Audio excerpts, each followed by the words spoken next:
Ethan Varro's hands moved through the diagnostic sequence without conscious thought. Pressure valve, flow regulator, thermal sensor. Each component responded to his touch with predictable resistance, the kind of mechanical certainty he'd learned to prefer over human conversation. The settlement's central hub hummed around him, a converted cargo bay that still smelled faintly of the ship's recycled air, metallic, stale, a ghost of the vessel that had brought them here. He'd been awake for 16 hours. Sleep had become something he scheduled rather than needed, blocks of time allocated between repair cycles. The other survivors had begun establishing routines that resembled life, shared meals, children's laughter echoing through the temporary structures, couples finding privacy in corners of the new world. Ethan kept to the machinery. His wife's name had been Sarah. He didn't say it aloud anymore. The work order display flickered, casting blue light across his forearms. Another systems check requested by the Kale Council. They'd been meticulous about documentation, though their concept of record-keeping operated on principles he was still learning to understand. Everything processed through their collective field, translated into visual approximations for human comprehension. He gathered his tools. The meeting point was in Sector 7, where the human settlement bordered Kale territory. Neutral ground. He'd made the walk 43 times in the past 2 months. The moon's atmosphere pressed against his skin differently than ship air had. Heavier, mineral-rich. His sinuses had finally adjusted, though sometimes he still woke with headaches that felt like pressure building behind his eyes. Outside, the gas giant dominated the horizon, bands of orange and cream slowly rotating.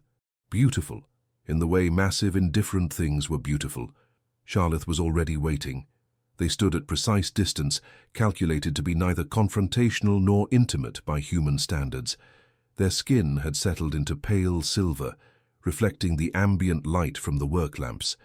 Ethan had learned that the color shifts were involuntary, responses to environmental factors the Kyle didn't consciously control. Temperature, electromagnetic fluctuations, proximity to other consciousnesses. Engineer Varro. The translated voice came from a small device suspended between them, rendering Charlotte's actual communication into human language.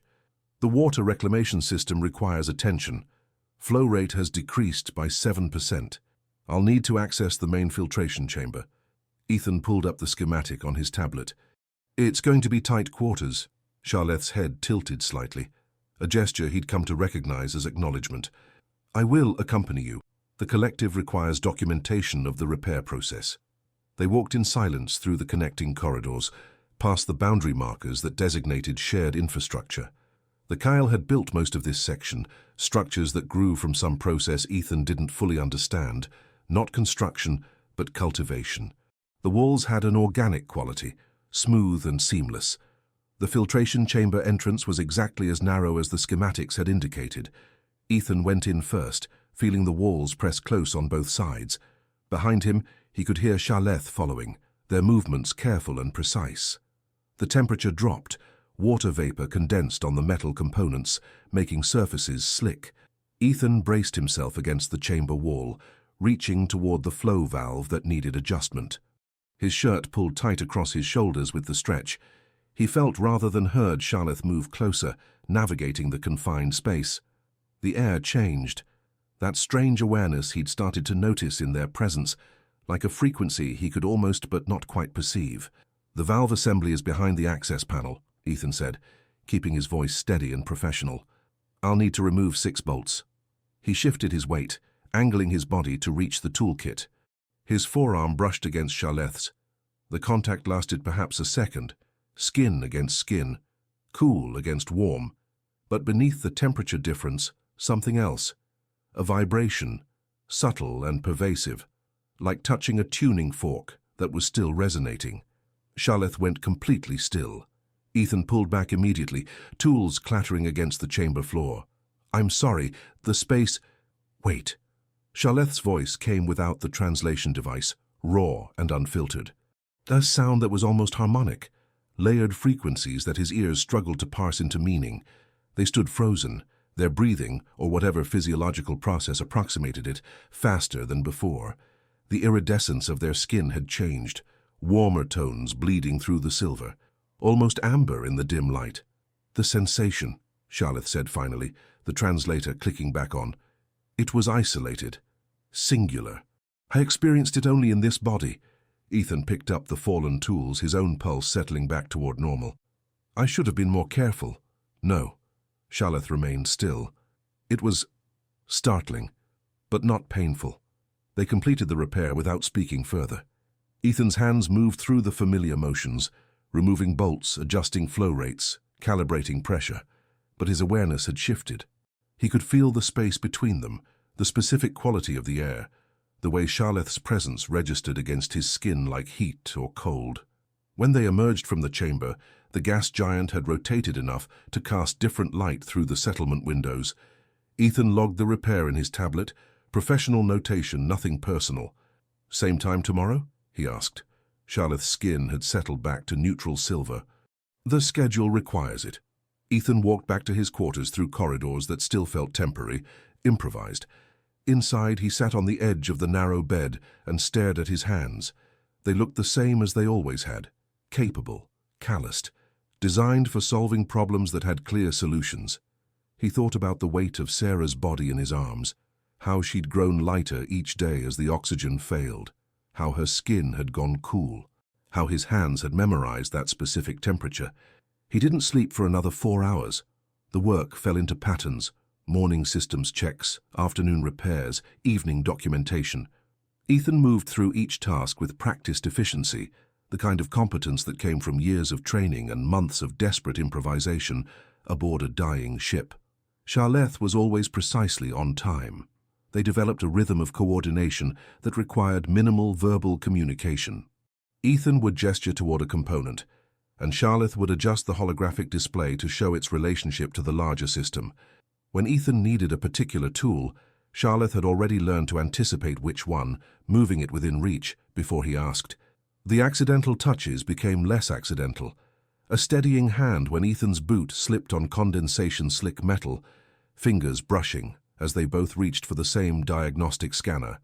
Shoulders making contact in corridors that weren't quite as narrow as they pretended.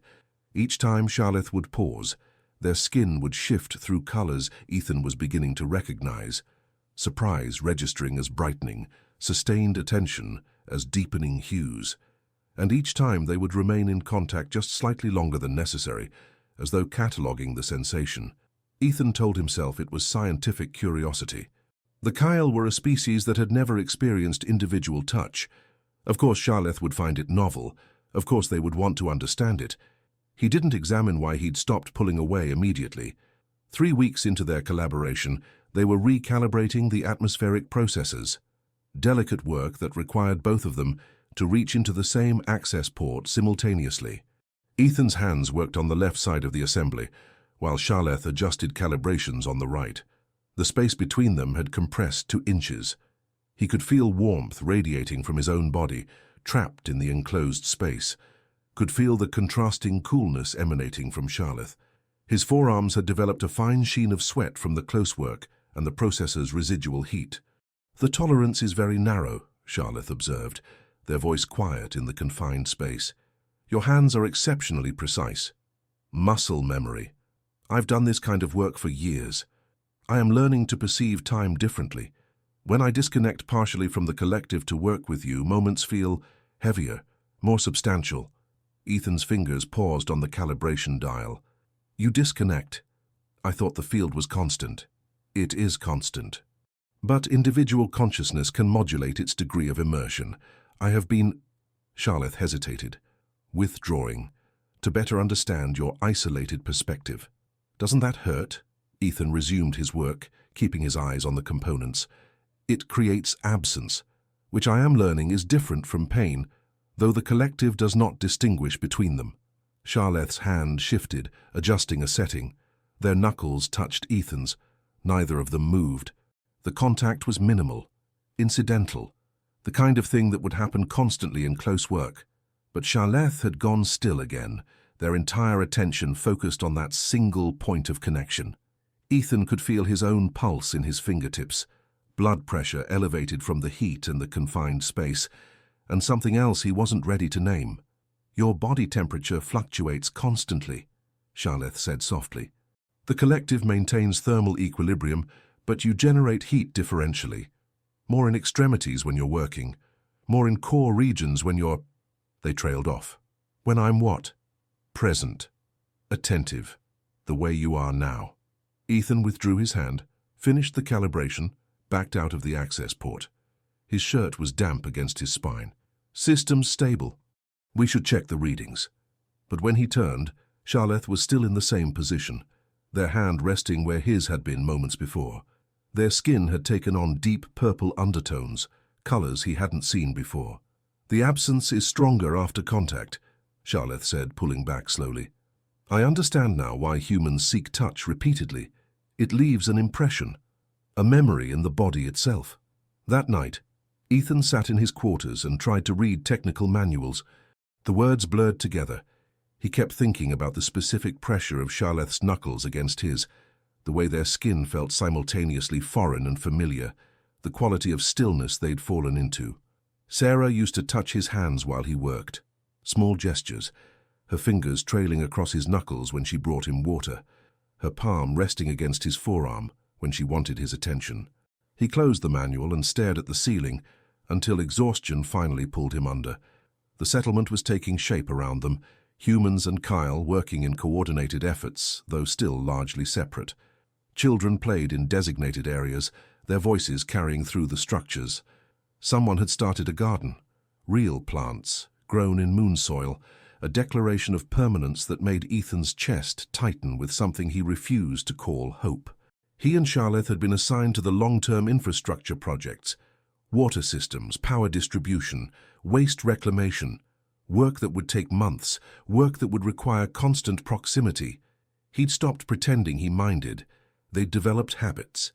Sharleth would arrive at the designated workspace and make a small adjustment to the light levels, something about human vision requiring different wavelengths. Ethan would set out tools in a specific arrangement that Sharleth had learned to navigate efficiently. Small gestures of consideration that had accumulated into something like ritual. One afternoon, working on a particularly stubborn valve assembly, Ethan's hand slipped. The wrench caught the edge of the housing and torqued sideways. Pain shot through his wrist, sharp and immediate. He didn't make a sound, but Sharleth reacted instantly. Their hand closed around his forearm, steadying it. Not grabbing, supporting. You're injured. It's nothing. Just tweaked it. But Sharleth didn't let go. Their fingers pressed gently against the muscle and tendon, cool skin against overheated human flesh. I can perceive the inflammation, blood flow increasing to the area, chemical signals of pain transmission. Ethan's breath had gone shallow. The contact was more extensive than any they'd shared before. Sharleth's palm completely encompassing his forearm, thumb resting against his inner wrist where his pulse beat visible and rapid. You can feel all that?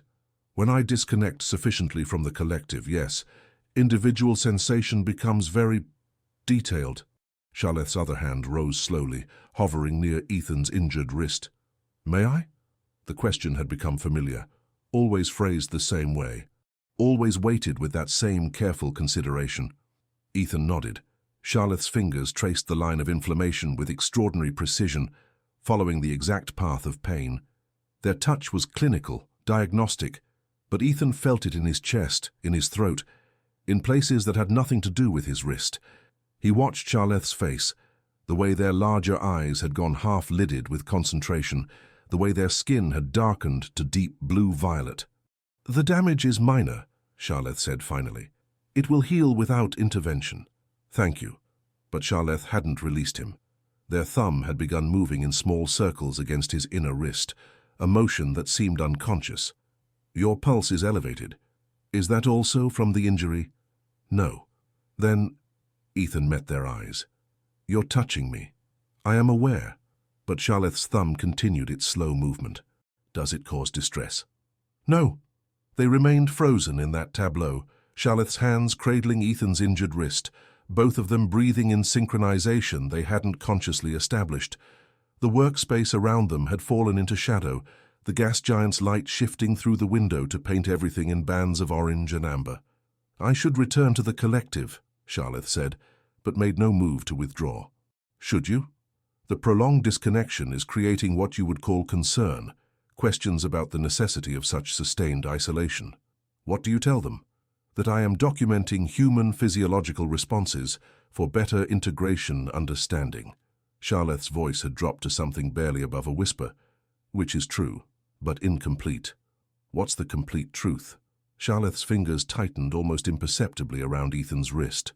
That I have been choosing singularity. That absence has become desirable. That I am learning what it means to want rather than need. The air between them felt charged. Ethan could feel his own heartbeat, could see the visible rise and fall of Sharleth's chest in what he now recognized as their equivalent of breath, could smell the faint mineral scent that clung to their skin. "I should go," Sharleth said again. This time they did withdraw, but slowly, their fingers trailing across Ethan's forearm and wrist, before breaking contact completely. Their skin had gone almost black with depth of color, shot through with threads of deep purple. Ethan worked alone for the rest of the evening, but his wrist remembered the exact pressure of Sharleth's touch, the specific temperature, the gentle precision of fingers mapping injury, and something beyond injury. He returned to his quarters and stood under the water ration, letting it sluice over his shoulders and back. He could still feel phantom sensations, the memory of touch lingering in muscle and nerve. When he finally dried off and lay down, he didn't try to sleep. He just stared at his wrist, at skin that looked unchanged but felt fundamentally different, and wondered what threshold they were approaching and what would happen when they crossed it. The Settlement Council requested a comprehensive review of all integrated systems.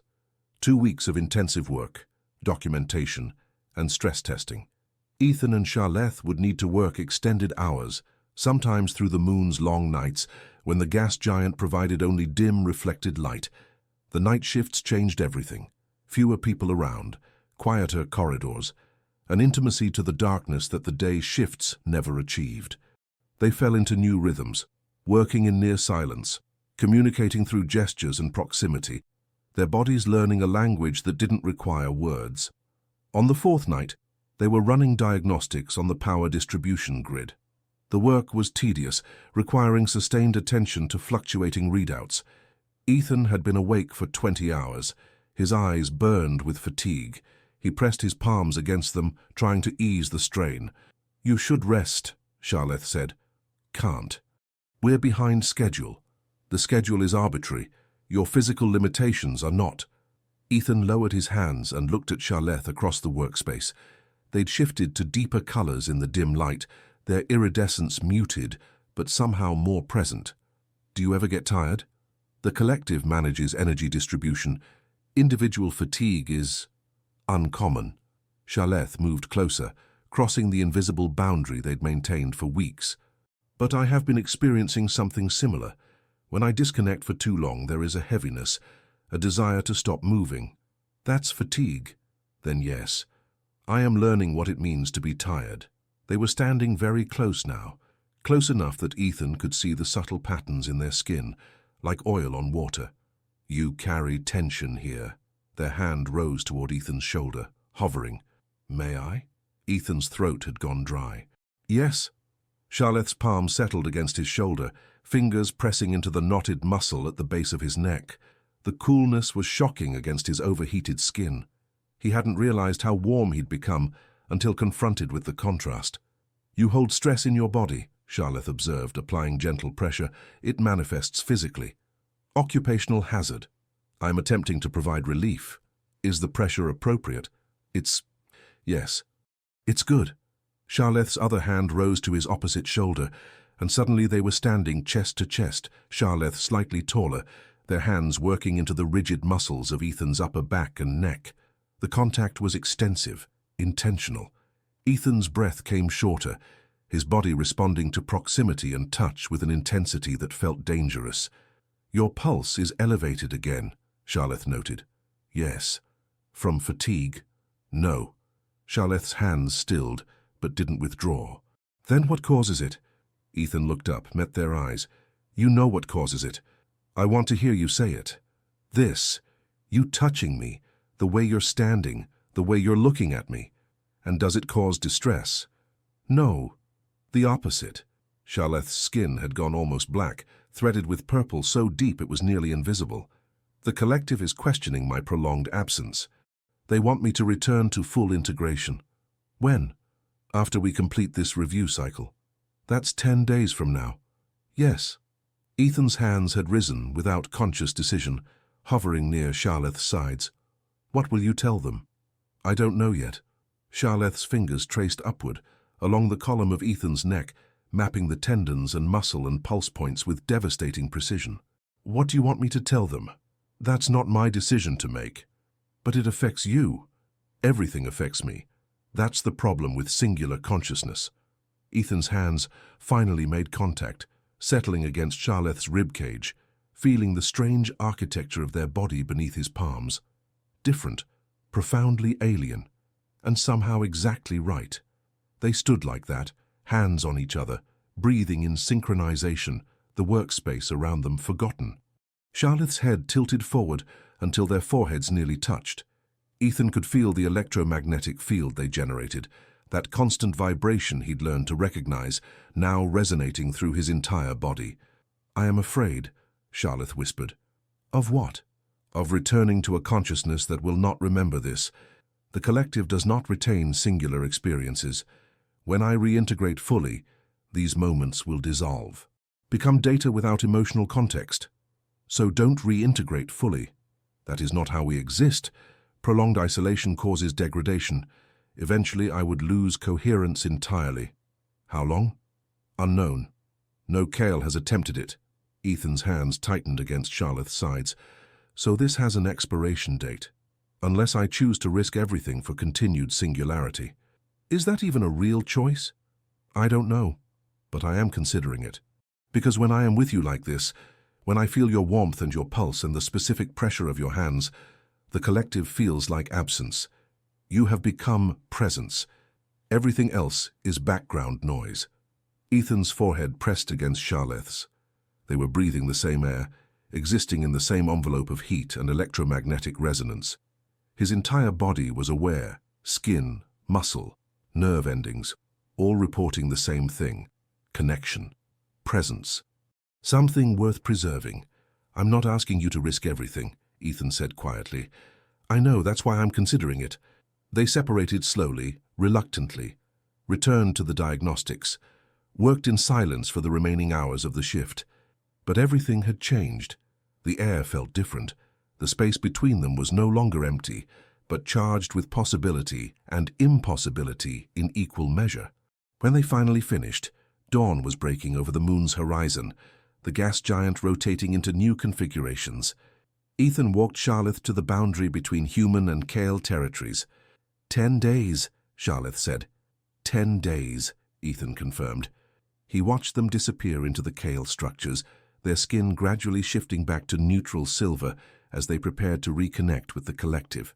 Then he returned to his quarters, lay down without removing his clothes, and finally let himself feel the full weight of what was happening. He was falling for someone who might not exist in 10 days. He was falling for someone who had to choose between their entire species and him. He was falling, and he had no idea how to stop. The next 9 days became a study in compression. Every moment felt weighted, significant. Ethan found himself memorizing details he'd never consciously noticed before. The exact timbre of Charlotte's translated voice, the specific pattern of color shifts in their skin, the way they tilted their head when processing complex information. They worked with new urgency, but beneath the professional efficiency ran a current of desperate intimacy, hands lingering during tool exchanges, shoulders pressing together in spaces that weren't truly confined. Charlotte's fingers finding reasons to touch Ethan's neck, his wrists, the small of his back. On the 6th day, they were calibrating sensors in a storage bay that doubled as Ethan's makeshift workshop. He'd set up a small area with his personal tools, a portable workbench, a salvaged chair from the ship. The space had accumulated the markers of habitation, a jacket draped over the chair back, a half-empty water container, notes scrawled on recycled paper. Charlotte moved through the space slowly, examining each object with unusual attention. This is where you come when you're not required elsewhere, they observed. Sometimes, when I can't sleep. Which is often? Yes. Charlotte picked up a small piece of twisted metal from the workbench, a failed valve component Ethan had been using to practice a new welding technique. They turned it over in their hands, fingers tracing the imperfect seams. You keep broken things. I keep things I'm trying to fix. Is there a difference? Ethan took the component from Charlott's hands, his fingers sliding against theirs in the exchange. Sometimes broken things can't be fixed. They can only be repurposed. And which is this? I haven't decided yet. Charlott's hand remained extended, palm up, an invitation. Ethan placed his hand in theirs, letting Charlotte's fingers close around it. The contact had become familiar, but never routine. Each touch still registered with that same electric awareness, that same sense of crossing a boundary that shouldn't exist. 4 days remain, Charlotte said quietly. I know. I have not yet decided what I will tell the collective. I know that too. Does it anger you that I cannot simply choose? Ethan's thumb traced the edge of Charlotte's palm. No. I understand impossible decisions. Tell me. My wife, Sarah. She was alive when the oxygen crisis began. The doctors told me her metabolic rate was too high, that she was consuming resources at an unsustainable rate. They asked if I wanted them to sedate her, lower her oxygen consumption, give others a better chance. What did you choose? I told them no, kept her conscious, held her while she suffocated. Ethan's voice remained steady, factual. 3 other people might have survived if I'd made a different choice. Charlotte's other hand rose to cup the side of Ethan's face. You chose singular love over collective survival. I chose her, knowing what it would cost. Do you regret it? Every day. And not at all. He turned his face into Charlotte's palm. Impossible decisions don't have right answers. They stood like that for a long time, Charlotte's hand cradling Ethan's face, Ethan's hand held in Charlotte's. The storage bay around them fell into evening shadow. Neither moved to turn on additional lighting. I am afraid of losing this, Charlotte finally said. So am I. But you would not ask me to stay? No. Why not? Because I chose for someone once. I won't do it again. Charlotte's thumb brushed across Ethan's cheekbone. Even if I want you to? Even then. That is both cruel and kind. Yes. They separated, returned to the calibration work. But Ethan felt something shift in his chest, some internal architecture, adjusting to accommodate the reality that caring about someone meant allowing them the freedom to leave. That night, he dreamed of Sarah for the first time in months. Not the dying version, but Sarah as she'd been years before, laughing, reaching for him, her hands warm and alive. He woke with her name on his lips, and Charlotte's touch remembered in his skin, and felt the particular agony of loving across impossible distances. 3 days remained. Charlotte had begun bringing objects to their work sessions, small things from kale spaces, crystalline structures that hummed with electromagnetic resonance, samples of the organic building material, fragments of what Ethan eventually understood were cultural artifacts. I want you to understand where I come from, Charlotte explained, placing a small resonance crystal in Ethan's palm. Before I decide where I'm going. The crystal vibrated against his skin, warm despite Charlotte's usually cool body temperature. It's beautiful. It's a memory storage device. The collective uses them to preserve significant experiences. What's stored in this one? My emergence into individual consciousness. The moment I was first separated from the collective for medical evaluation, it was traumatic. All Kale experience it, but we immediately reintegrate and the memory becomes collective property, shared and diluted until it loses singular intensity. Why are you showing me this? Charlotte's fingers traced the edge of the crystal, not quite touching Ethan's hand. Because I want someone to know it was mine, that I existed as an individual before I chose you. That if I returned to the collective, I was real. Ethan set the crystal down carefully and pulled Charlotte closer, his hands settling on their hips. The gesture had become natural, this reaching for each other, this claiming of proximity. Charlotte's hands rose to his shoulders, completing the circuit. You're real, Ethan said firmly, no matter what you decide. How can you be certain? Because I feel you. Because you take up space. Because when you're not here, I notice the absence. Charlotte's forehead pressed against his. Their skin had gone deep purple-black. That color Ethan had learned meant intense feeling. I am documenting everything. Every touch, every conversation, creating singular memories I can carry back if I reintegrate.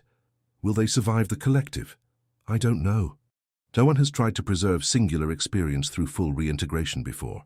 Then you'd be the first, or I would simply be absorbed, lost in the whole. Ethan's hands tightened on Charlothe's hips. What do you want? Not what the collective needs, not what I need. What do you want? Charlotte was silent for a long moment. When they finally spoke, their voice came without the translator, that layered harmonic sound that Ethan's ears couldn't quite process. Then the device clicked on. I want to remain here in this body with you. I want to keep choosing singular experience. I want to learn what it means to build something that is only mine. Then do it. The cost is yours to pay. I can't tell you if it's worth it, but you paid it for Sarah, and I'd pay it again. Ethan pulled back enough to meet Charlotte's eyes. But that doesn't mean you should. Every person has to decide what they can live without. Charlotte's hand slid from his shoulders to his face, cradling it with devastating gentleness. I think I am learning that I cannot live without this, without touch, without the weight of singular experience, without you.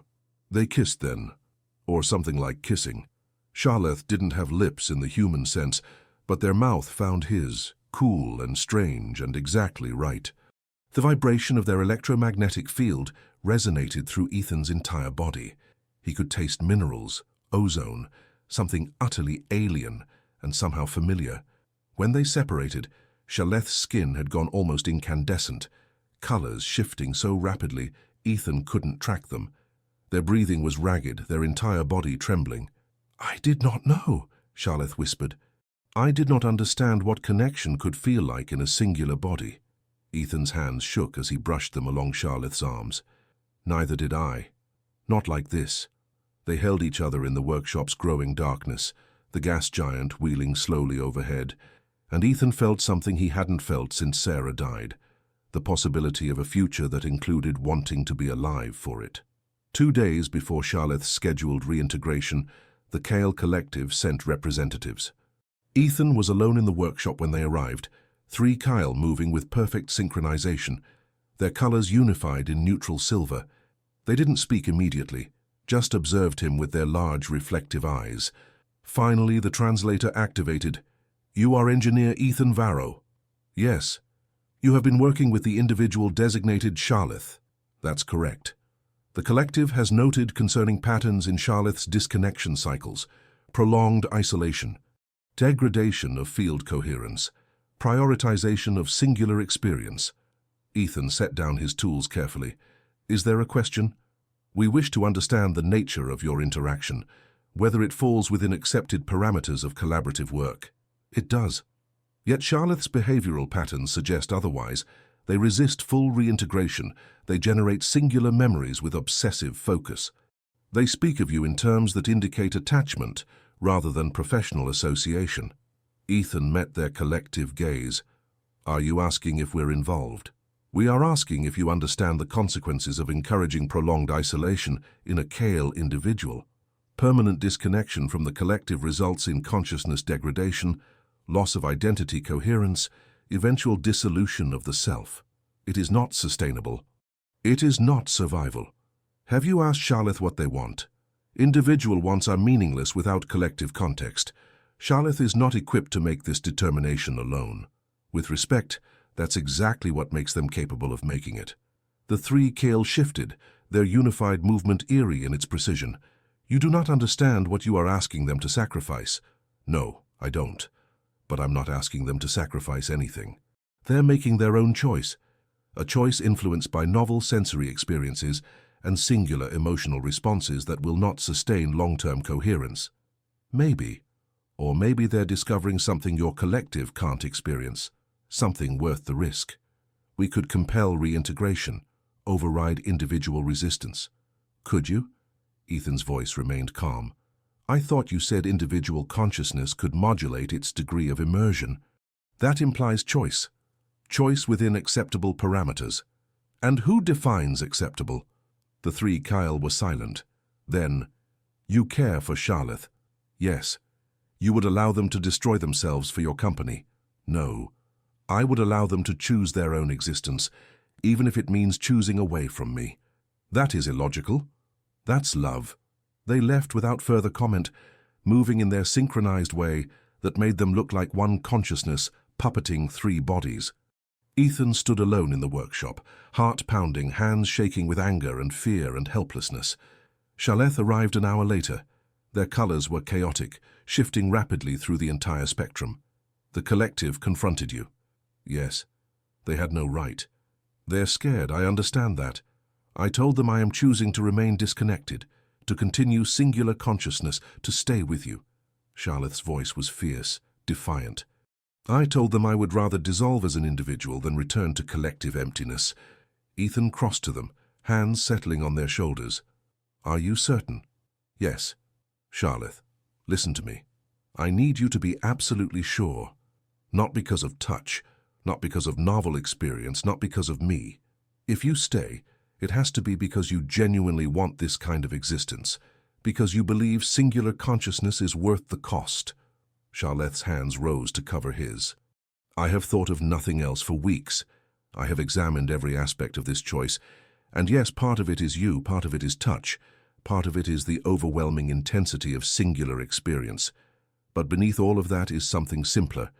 I like who I am when I am separate. I like making choices that are only mine. I like the weight of time passing uniquely for me. I like existing as this specific, irreplaceable consciousness. Even knowing you might dissolve? Even then. Ethan pulled them close, wrapping his arms around their body. Charlotte's arms came around him in return, their cool skin pressed against his warmth. He could feel their electromagnetic field resonating, but also their physical presence, solid, real, making the choice to be here. The collective will not help me if I begin to degrade, Charlotte said quietly against his shoulder. Then we'll figure it out ourselves. There may be nothing to figure out. The degradation might be inevitable. Then we'll face it together. Charlotte's grip tightened. I'm afraid. I know. So am I. But you will stay with me. As long as you want me to. They stood like that until the light changed, until the gas giant rotated into new configurations, until Ethan's legs ached and Charlotte's colors had settled into deep, steady purple.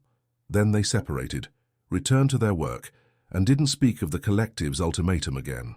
But that night, alone in his quarters, Ethan stared at the ceiling and thought about Sarah, about impossible choices, about love that demanded everything and offered no guarantees in return. He thought about what it meant to watch someone you loved choose a path that might destroy them. He thought about what it meant to support that choice anyway. He didn't sleep. The day Charlotte was scheduled to reintegrate came and went. They continued working together, continued developing the infrastructure, continued touching and talking and building something neither of them could name, but both recognized as essential. The Kyle collective maintained distance, physical and communicative. No more representatives, no more warnings. Just absence where there had been collaboration. The Human Settlement Council noticed but said nothing. Ethan was completing his assignments. The systems were functioning. Whatever personal complications existed between him and his Kale counterpart, they weren't interfering with the work. Except they were, just not in measurable ways.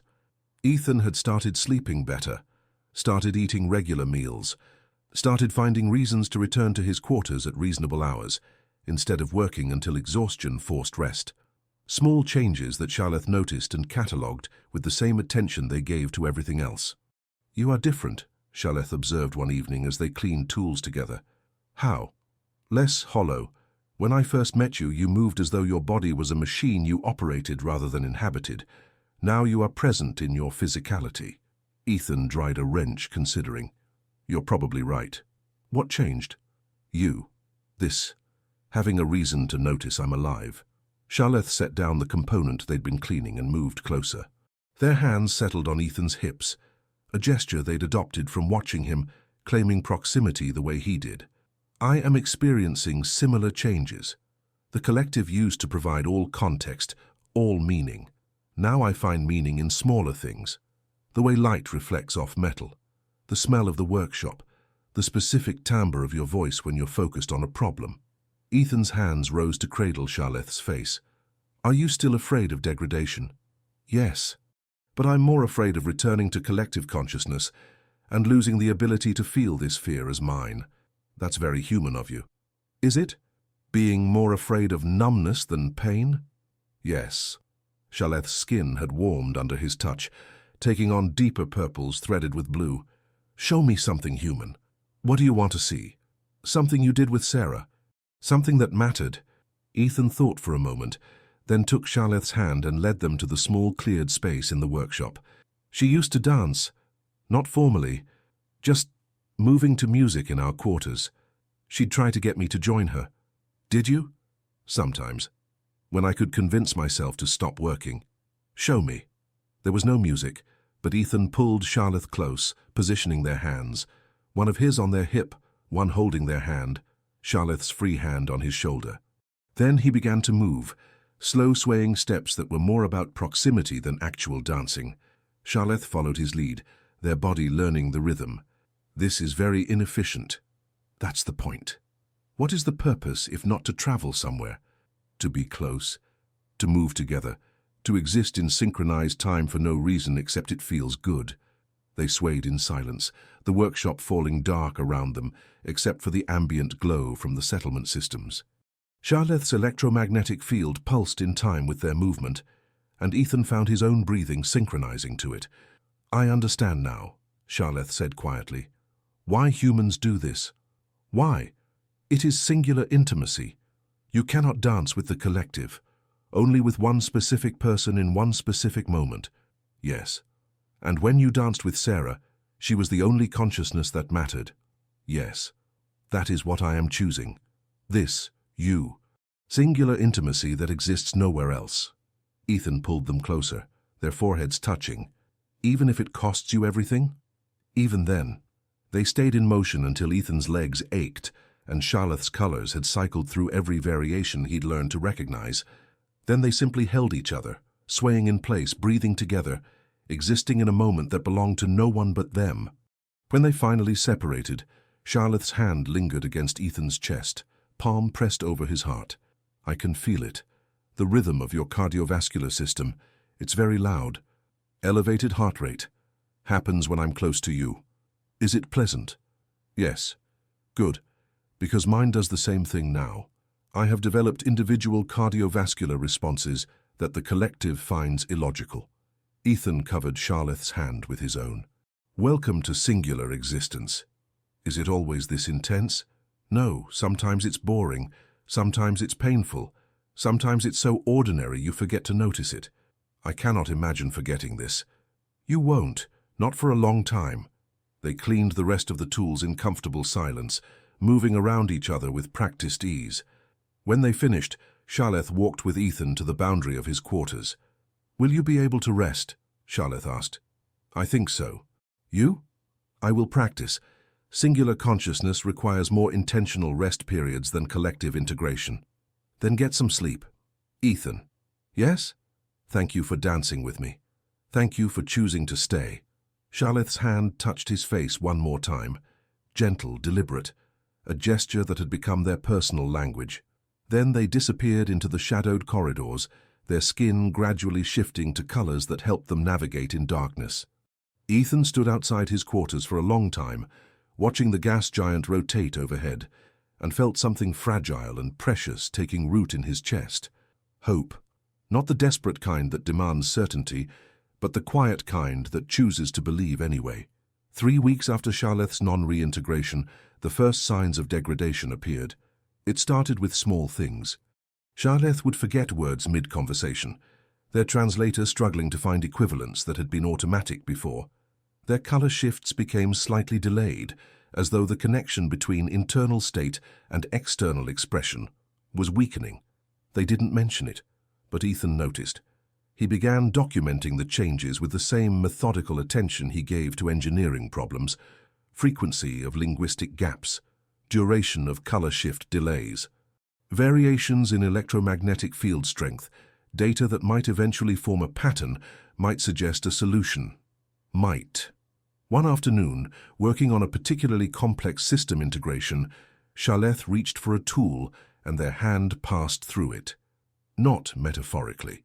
Literally, their fingers lost solidity for a fraction of a second, quantum coherence failing, and the tool clattered to the ground. They both stared at it. That's new. Ethan said quietly. Sharleth picked up the tool, gripping it tightly, as though confirming its reality and their own. The collective was correct. Prolonged isolation is causing degradation. How long do we have? Unknown. The degradation may stabilize, or it may accelerate. What do you need? I don't know. Ethan crossed to them, hands settling on their shoulders. Sharleth felt more fragile than usual, as though their substance was becoming uncertain. We'll figure it out. You cannot engineer consciousness coherence. Watch me. But privately, Ethan was terrified. He began researching anything he could find about Kale biology, electromagnetic field theory, quantum consciousness stability. Most of it was technical data he couldn't fully parse. None of it offered clear solutions. The degradation continued. Sharleth started losing time, moments where they would be in the middle of a task and suddenly find themselves somewhere else with no memory of the transition. Their colors would sometimes default to random configurations, no longer reflecting their internal state. They had to concentrate to maintain physical solidity. Through it all, they refused to return to the collective. I will not give up singular consciousness, they insisted during a particularly bad episode, where their outline had gone fuzzy, edges uncertain. Even if it means I dissolve completely. Sharleth, no. I have experienced self. I have known what it means to be individual, to choose, to love. I will not unmake that experience for the sake of survival. Then we need help. The collective must have some knowledge about stabilizing individual consciousness. They will not help. I have been designated as lost. A cautionary example. They are documenting my degradation for future reference. Ethan's anger flared white-hot. They're just watching you fall apart? They see it as a return to collective understanding. My individual consciousness dispersing back into the whole is, from their perspective, a natural completion. Fuck their perspective. Sharleth's hand found his, their grip uncertain but determined. I do not regret this. Even now. Even knowing how it ends. It doesn't have to end. Ethan, look at me. I can barely maintain coherence. Parts of my consciousness are already dispersing. He did look, saw the way their outline flickered, the way their colors pulsed erratically, the way they existed less solidly than they had weeks before. And he saw something else too, the fierce determination in their eyes, the way they held themselves as though force of will alone could keep them whole. I'm not giving up on you, Ethan said. I know that is why I can face this without fear. They worked together for the rest of the shift, but everything had changed. Each task was shadowed by uncertainty. Each touch carried the weight of potential loss. The workshop that had become their shared space felt suddenly temporary. That night, Sharleth stayed in Ethan's quarters. Not for intimacy, they were too unstable for extensive physical contact, but for presence. Ethan sat with his back against the wall, Sharleth leaning against his shoulder, their fingers interlaced. Tell me about Sarah, Sharleth said quietly. What do you want to know? What you loved most about her? Ethan thought for a long time. Her certainty. She knew exactly who she was, never second-guessed herself, never apologized for taking up space. Do you see similarities between us? Yes, and differences. You're still learning who you are. But the certainty about wanting to be someone, that's the same. Sharleth's grip tightened. I am glad you knew her, glad you learned how to love someone who was absolutely themselves. Are you... Ethan's throat closed. He tried again. Are you saying goodbye? No. I am saying thank you for meeting me where I am, for not asking me to be anything other than what I choose to be. They sat in silence until Sharleth's outline stabilized enough for them to rest. Ethan didn't sleep. He just held them, memorizing the weight and temperature and reality of them, preparing himself for a loss he refused to accept was inevitable. The next morning, Sharleth's coherence had dropped by another measurable degree. Ethan contacted every human scientist in the settlement who had any background in quantum physics, neuroscience, or electromagnetic theory. Most admitted they knew almost nothing about Kale biology. A few offered theoretical possibilities, introducing external field generators to provide artificial collective resonance, attempting to map Sharleth's consciousness and store it digitally, creating a hybrid containment system, all of it speculation, none of it tested. We don't even know if individual KL consciousness can exist without collective support, Dr. Chen admitted, looking at the data Ethan had compiled. This is unprecedented territory. Then we make precedents, Ethan said, or we're watching something that was always going to happen. Consciousness doesn't survive in isolation forever. Even human consciousness degrades without social connection. Humans don't literally dissolve, no, but we fragment, lose coherence in different ways. Maybe the Kale Collective exists for a reason. Maybe this is what they've been protecting against. Ethan left the meeting more frustrated than before. He returned to find Sci-HFY in the workshop, attempting to work, but struggling to maintain enough solidity to hold tools. Their colors had gone pale, washed out, barely present. "You should rest," Ethan said. "If I rest, I might not wake up coherent." Sci-HFY's voice came and went, phasing in and out like a bad signal. "I want to spend what time remains being present with you. Then talk to me, not about the degradation, about anything else." Sci-HFY set down the tool they'd been fighting to hold. "I have been thinking about what legacy means. Humans build things that outlast you, structures, stories, children. The Kale do not think in those terms. Our consciousness continues through collective integration, but I will not integrate. So what remains of me? This, us. The choice you made. Will that be enough? I don't know. Is it enough for you?" Sci-HFY's hand reached for his, fingers struggling to maintain contact. "Yes, if I disappear tomorrow, I will have existed as myself. That is worth more than eternity as part of an undifferentiated whole." Ethan pulled them close, careful with their fragile coherence. "I have an idea.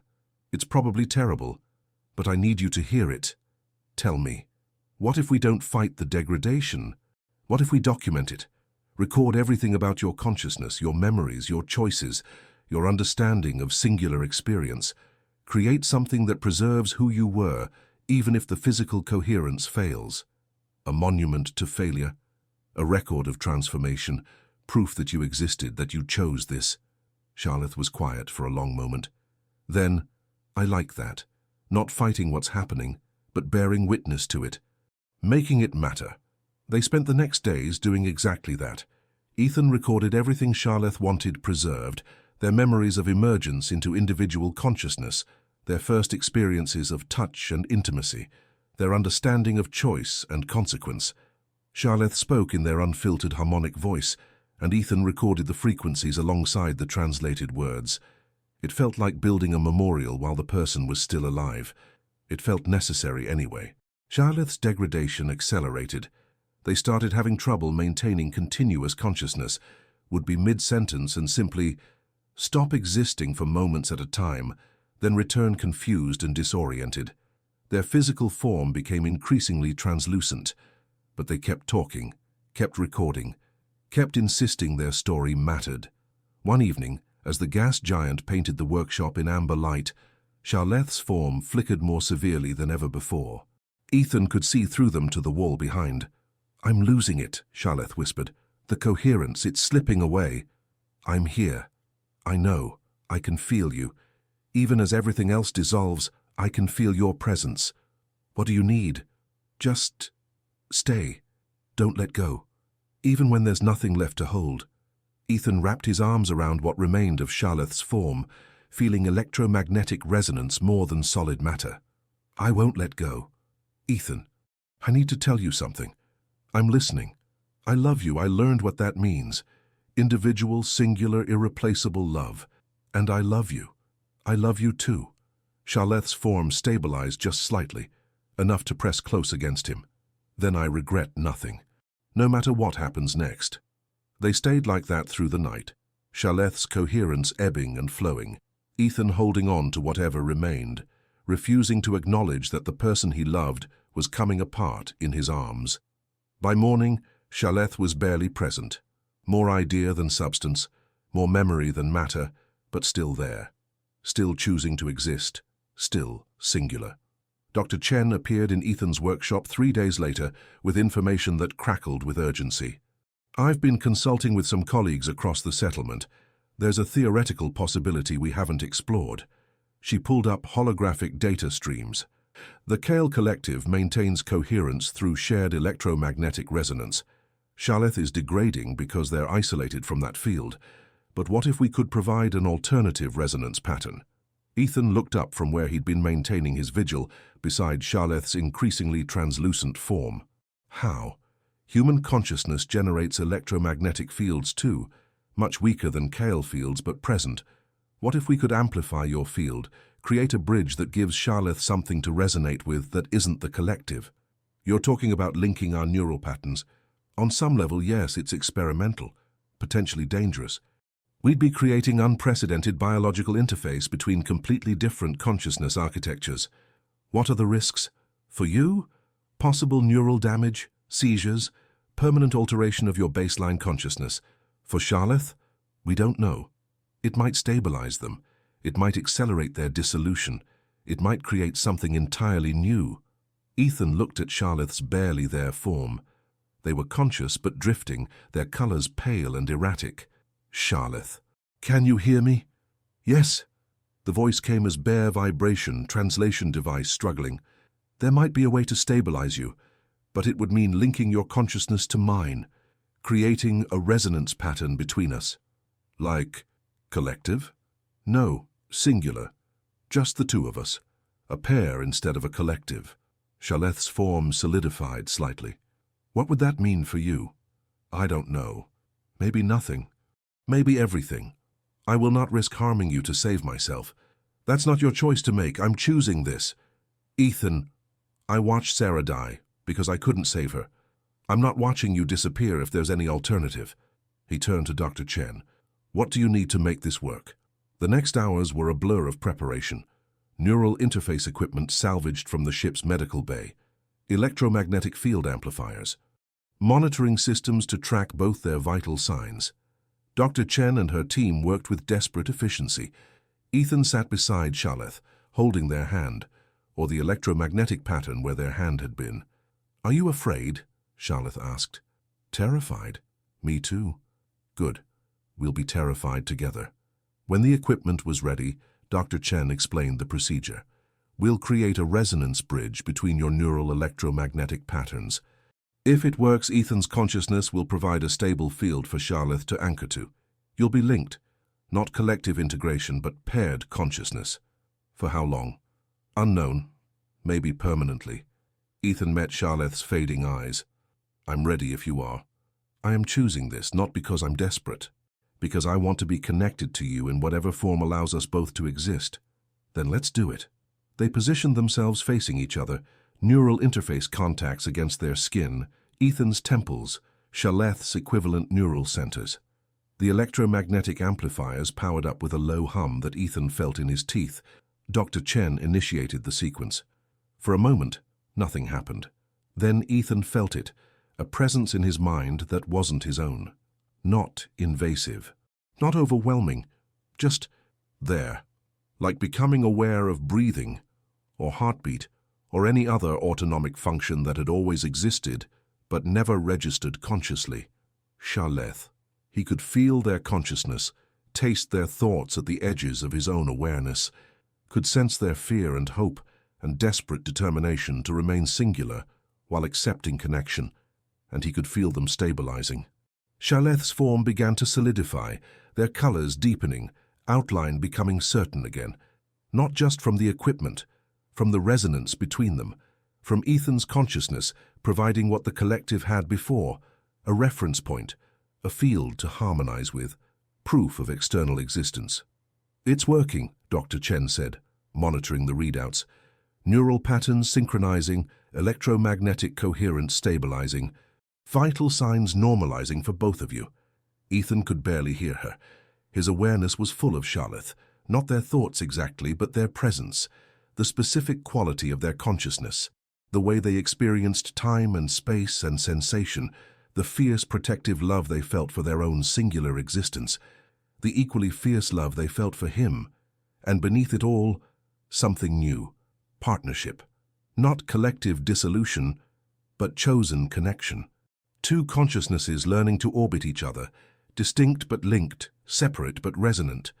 When the initial synchronization completed, Ethan opened his eyes and saw Charlotte fully present for the first time in weeks, solid, real.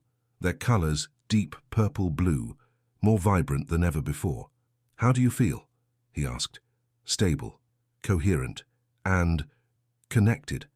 I can sense you in ways I couldn't before. Not your thoughts, but your presence. Like you've become part of my consciousness architecture." "I feel the same way," Dr. Chen was making notes. "Your neural patterns have established a stable resonance loop. Ethan, you're essentially providing what the collective did, a field for Sharleth to maintain coherence against. But because you're also singular, you're not absorbing their individuality. You're just coexisting. Will it last?" "All indicators suggest yes. As long as you maintain proximity and connection, the resonance should remain stable." Ethan looked at Sharleth. "What does this mean for us?" "It means I have chosen a different kind of collective, a collective of two, singular together. And you're okay with that?"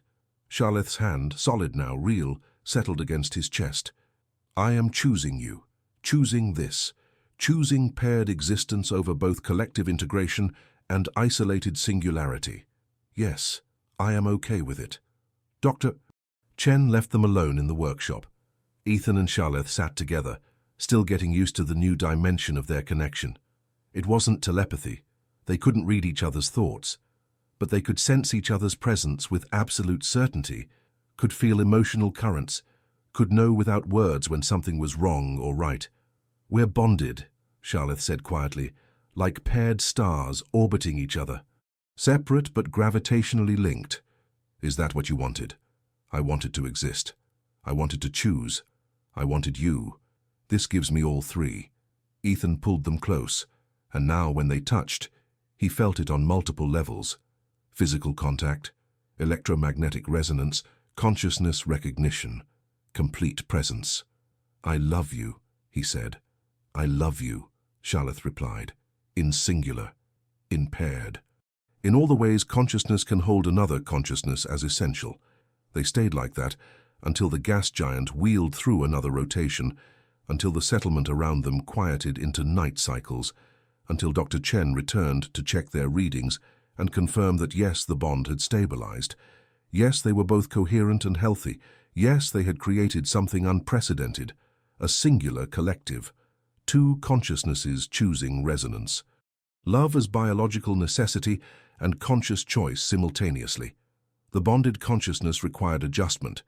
Ethan and Sharleth discovered they could no longer be separated by more than a few hundred meters without experiencing disorientation. Their linked electromagnetic fields had a specific range. Beyond that, both of them felt the absence like physical pain, but within that range, they existed in new intimacy. Ethan could sense when Sharleth was struggling with a particular task, not through words but through subtle shifts in their shared field. Sharleth could perceive Ethan's fatigue or stress before he consciously acknowledged it himself. They developed non-verbal communication that went beyond gesture into pure consciousness recognition. The human settlement accepted it with cautious curiosity. The Kale Collective maintained their distance, though Ethan sometimes sensed Sharleth communicating with them at the edges of their range, not reintegrating, but sharing data about their unprecedented bonded state. "Do they see you as an experiment?" Ethan asked one evening, as they worked together in the familiar rhythm they'd perfected. "They see me as proof that singular consciousness can be maintained with alternative structures. I am not their cautionary tale anymore. I am their proof of concept." "How do you feel about that?" Sharleth paused, considering. "Satisfied. I chose to exist singularly. I succeeded. Whether they learn from that is their decision." They'd adapted their living arrangements. Ethan's quarters expanded to accommodate both of them, though Sharleth didn't sleep in the human sense. They rested together, Ethan curled on the bed, Sharleth settled against him, their linked fields maintaining coherence through proximity and touch. The intimacy had deepened in ways neither had anticipated. When they touched now, the physical sensation was amplified by electromagnetic resonance. Ethan could feel not just Sharleth's skin against his, but the way their consciousness experienced the touch, the specific quality of sensation from their perspective. One night, lying together in the darkness, Sharleth's fingers traced patterns on Ethan's chest. "I can feel your heartbeat in multiple ways now, the physical rhythm, the electromagnetic pulse. The way your consciousness registers its own autonomic function. It's overwhelming. Good overwhelming or bad overwhelming? Intimate overwhelming. I know you more completely than I knew any member of the collective, because this knowing is chosen, singular, ours. Ethan's hand covered theirs. Do you regret it? The bond? Having to stay close to me? No, I chose you before the bond. The bond just made that choice structural rather than behavioral. But you've lost the freedom to change your mind. I never wanted that freedom. Sharleth shifted closer, their forehead pressed against his. I wanted certainty, permanence, evidence that my choice mattered. This bond is all of those things. They fell into comfortable silence. Ethan could sense Sharleth's contentment through their link, could feel it settle into his own consciousness, like warmth spreading through cold muscles. I need to tell you something, Ethan said finally. I know. I can feel you preparing to speak difficult truth. Sarah, I loved her. She was essential to me. But what we had was different than this. Simpler. She was entirely herself, and I was entirely myself, and we chose to be together while remaining separate.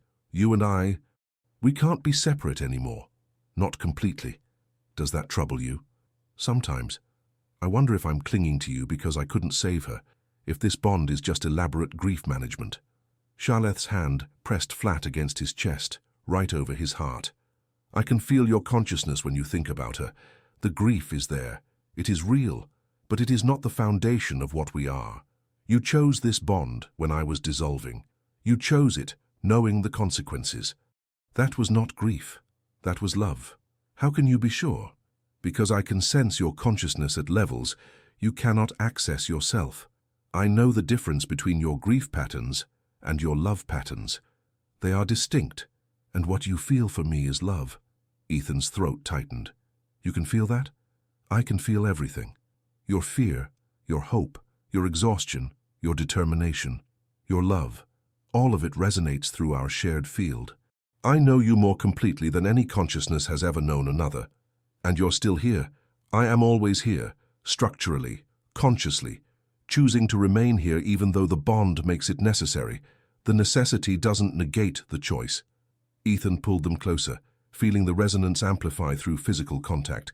I love you, not as replacement, not as grief management, as singular, chosen, irreplaceable you. I know. I feel it. And I love you the same way. They stayed entwined through the night cycle, their linked consciousness settling into patterns that would sustain them through whatever came next. Separate enough to remain individual, connected enough to never be alone. Singular together. 6 months after the bonding, Ethan and Sharleth had established rhythms that felt less like accommodation and more like life. They worked together on settlement infrastructure with practiced efficiency. The systems they maintained had become the foundation for permanent habitation, humans and Kale building, toward futures that would outlast individual lives. The Kale Collective had begun tentative experiments with other paired bonds. 2 more Kale had chosen to link with human partners, though the arrangements varied. The collective was learning that singular consciousness could exist in multiple configurations. Sharleth documented everything for the collective's records.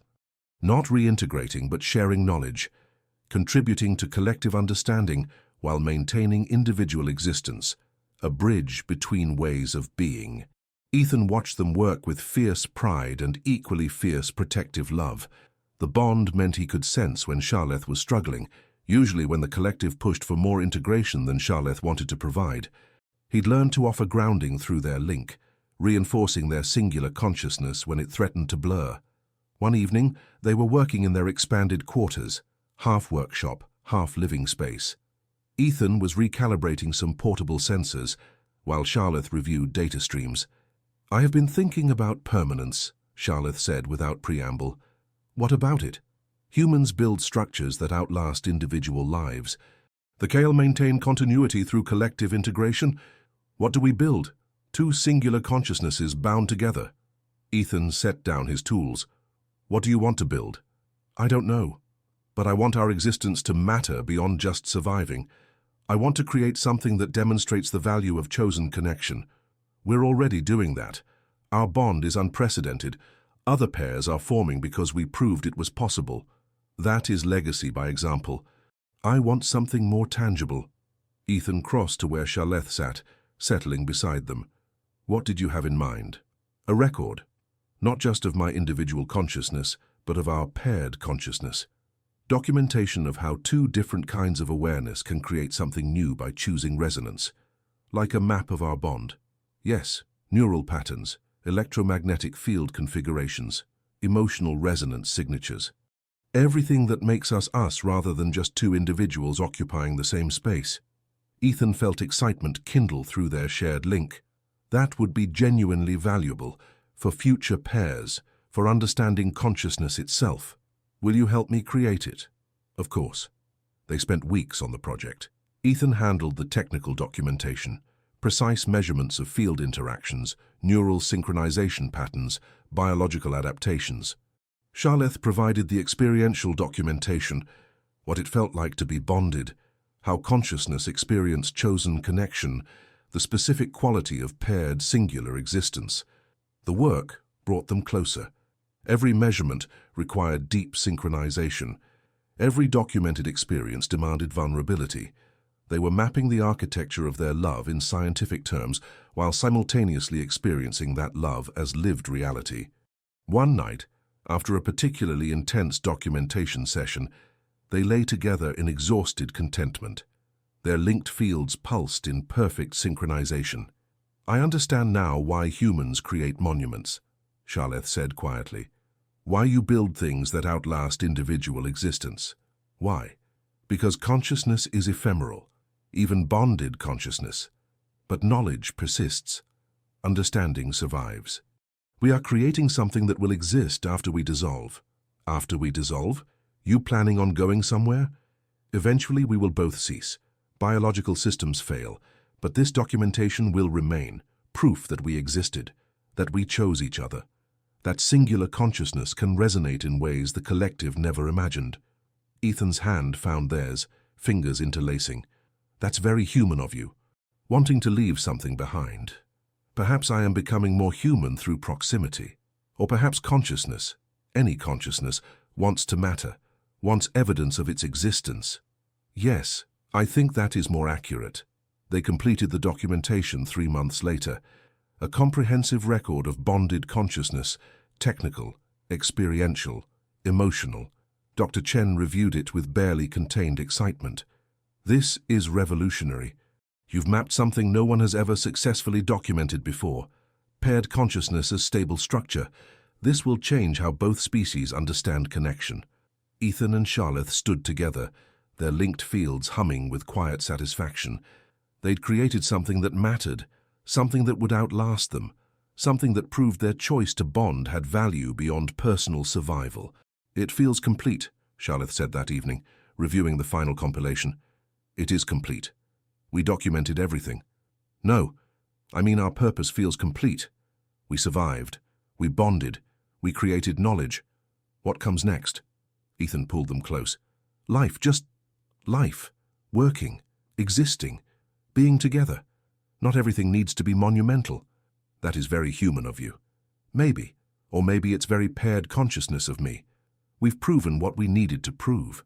Now we get to just be. Sharleth's colors settled into deep, contented purple. I like that.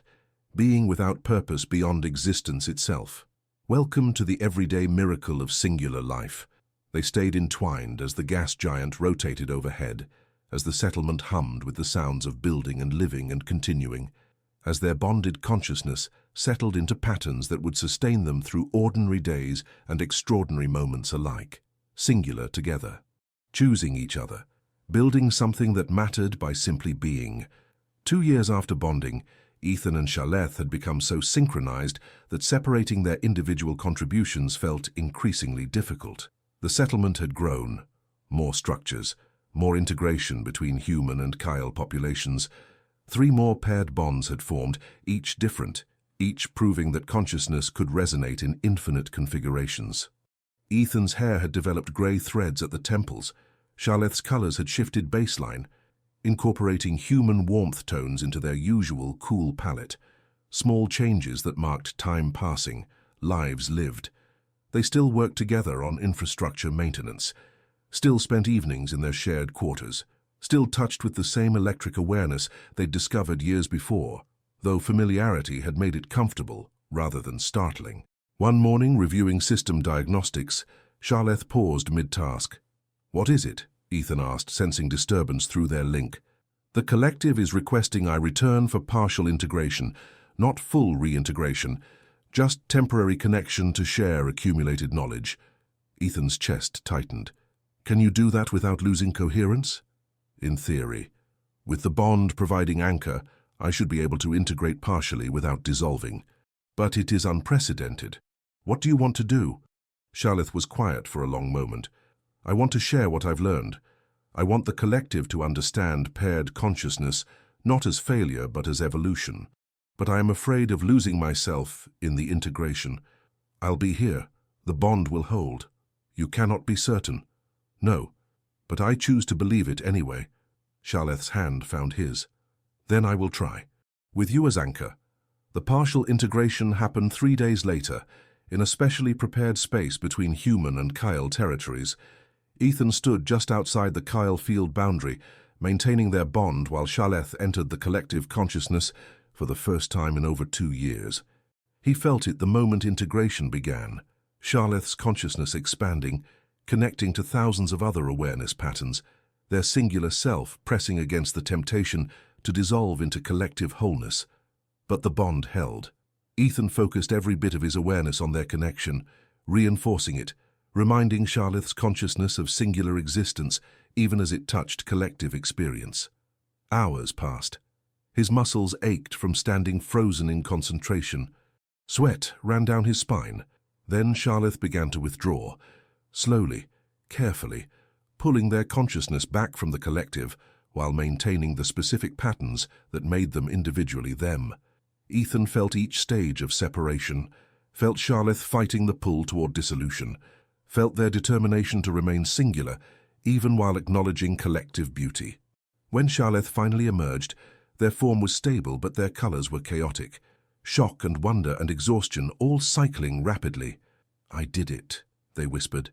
"I maintained coherence, shared knowledge, returned to singular consciousness while keeping the bond intact." Ethan crossed to them immediately, hands settling on their shoulders.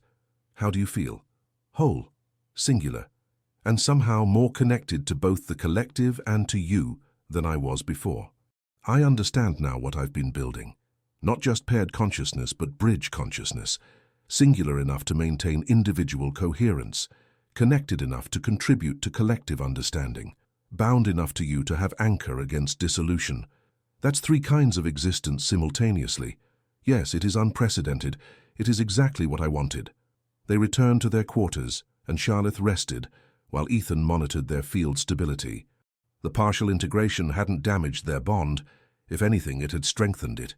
Sharleth now understood collective consciousness from the perspective of chosen singular existence. The comparison made them more certain, not less, about their path. Over the following months, Sharleth performed several more partial integrations, each time sharing knowledge and returning to singular consciousness intact. They became a translator between ways of being, helping the collective understand individual experience, helping singular Kale understand collective benefit, demonstrating that consciousness existed on a spectrum rather than in binary categories. Ethan watched them grow into this role with deep satisfaction.